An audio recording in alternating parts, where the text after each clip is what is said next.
আসসালামু আলাইকুম। আজকে এজ এডুকেশনের আরেকটি ইউকে সাকসেস ভিডিও নিয়ে আমরা কথা বলবো ফাহাদ ভাইয়ের সাথে। আসসালামু আলাইকুম ভাই, ভালো আছেন?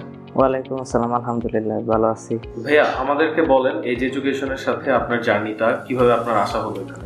আমার একটা ফ্রেন্ড ছিল, ওর মাধ্যমে আমি মিরন ভাইয়ের পরিচয় পেয়েছি। আর ও হচ্ছে অলরেডি ইউকেতে আছে বর্তমানে। তো এরপরে মিরন ভাইয়ের সাথে কথা বললাম, সে আমাদের কাউন্সিলর তানভীর ভাই, তার সাথে পরিচয় করিয়ে দিয়েছে। পরিচয় করিয়ে দেওয়ার পর এরপরে যেরকম হচ্ছে আমার সব কিছু মিলে ভালো লাগছে। ইভেন যেহেতু আমার বন্ধু গেছে, এই জন্য আমার একটু বিশ্বাসটা বেশি ছিল যে হবে। এরপর আমি এজ এডুকেশনে আমার প্রসেসটা আমি শুরু করি। তো ভাইয়া, আমাদেরকে একটু জানান আপনি কোন ইউনিভার্সিটিতে যাচ্ছেন, কোন ক্যাম্পাসে এবং কি প্রোগ্রামে আপনি যাচ্ছেন? আমার ইউনিভার্সিটির নাম হচ্ছে university of Sunderland in London, and আমার প্রোগ্রামের নাম হচ্ছে BA honours business management and entrepreneurship top up programme. আমি সান্ডারল্যান্ড ইউনিভার্সিটির লন্ডন ক্যাম্পাসে যাচ্ছি। ভাই, আমাদেরকে একটু জানান আপনার টিউশন ফি কত ছিল এন্ড কতটুকু আপনি স্কলারশিপ পেয়েছেন? ইন্টারন্যাশনাল স্টুডেন্টদের জন্য সান্ডারল্যান্ড ইউনিভার্সিটির টিউশন ফিস 16,000 পাউন্ড। আমি স্কলারশিপ পেয়েছি 1400 পাউন্ড, এবং স্কলারশিপ পাওয়ার পর আমার টিউশন ফিস 14,600 পাউন্ড হয়েছে। তো ভাইয়া, বর্তমানে ইউকের ভিসা ইন্টারভিউ হয়ে গেছে সবার জন্য একটি আতঙ্কের বিষয়। তো আপনি যদি আপনার ভিসা ইন্টারভিউ সম্পর্কে আমাদের সাথে একটু শেয়ার করতেন।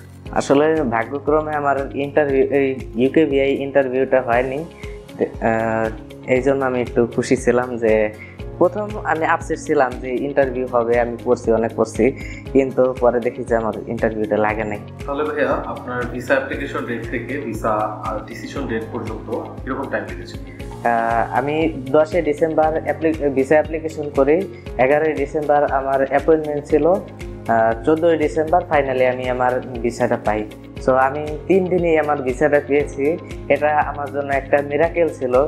সো এটা 3 দিনে ভিসা পাওয়াটা অনেক টাফ, কিন্তু আমার হয়ে গেছে, এটা আল্লাহর একটা অশেষ রহমত। আচ্ছা, তো ভাইয়া, এজ এডুকেশন আপনাকে শুরুতে যে সাপোর্টটা দিয়েছিল ভিসা পাওয়া পর্যন্ত, শেষ পর্যন্ত কি আপনি সেম সাপোর্টটা পেয়েছেন কিনা?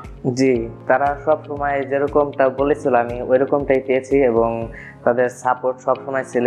স্পেশালি এই ইবা আপু, এরা তো সব সময় মানে বিভিন্ন কায়দায় জ্বালাইছি, এবং রাতেও আমার কাজ করাইছি, আপু আমার এটা করে দেন, কিন্তু আপু অনেক ভালো মানুষ ছিল, সে করে দিছে।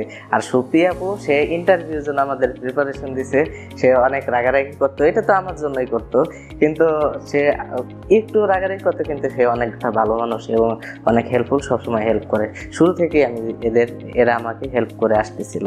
তো ভাইয়া, এজ এডুকেশনের দর্শকদের জন্য আপনি কিছু বলেন, আপনি এজ এডুকেশনকে রেকমেন্ড করবেন কিনা? জি, দর্শকদের আমি বলতে চাই এটাই যে হচ্ছে আপনারাও যদি এখানে আপনাদের কাজটা করাতে চান এজ এডুকেশনে, তাহলে আমি মনে করি যে ভালো হবে। কারণ আমার ফ্রেন্ড ও এখান থেকে গিয়েছে, এবং ওর থেকে আমি এখানে আসছি, এবং আমারও হয়ে গেছে অলরেডি, আপনারা দেখতে পাচ্ছেন। সো এই জন্য আমি মনে করি আপনারাও এখানে চাইলে আপনাদের প্রসেসটা করাতে পারেন। এখানে সবাই আমাকে অনেক সাপোর্ট দিচ্ছিল, সব স্টাফরা। সো আমি হ্যাপি, এবং সবার কাছে আমি অনেক কৃতজ্ঞ। ভাইয়া, আপনার ভিসা কপিটা একটু আমাদেরকে দেখাবেন? ওকে, এই হচ্ছে আমার ভিসা কপি। এটা হচ্ছে আমি 3 দিনের মধ্যে পেয়েছি। সো এটা আমার জন্য অনেকটা ভালো লাগার একটা জিনিস ছিল। এটা যখন আমি ফার্স্টে খোলার আগে আমি অনেক এক্সাইটিং ছিলাম, বাট যখন আমি ভিসাটা দেখি, এটা মানে অন্যরকম একটা ফিলিংস কাজ করতেছিল।